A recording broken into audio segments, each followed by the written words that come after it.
வந்தே முகுந்த பிரியா சீக்கிரத்தில் காட்சி தந்த செல்வநாயகி புது சேலக்காரி பூக்காரி செல்வநாயகி சீக்கிரத்தில் காட்சி தந்த செல்வநாயகி புது சேலக்காரி பூக்காரி செல்வநாயகி பத்திரகாளி ருத்ரகாளி பாரடியம்மா இந்த பாவி மகன் கேட்டிலே போய் ஓரடியம்மா பத்திரகாளி ருத்ரகாளி பாரடியம்மா இந்த பாவி மகன் கேட்டிலே போய் ஓரடியம்மா காத்தாடி மாரியம்மா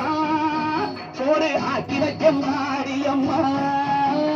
தாழாக்கு அரிசிய பாழாக்கு தேண்டா தின்னு புட்டு போடியம்மா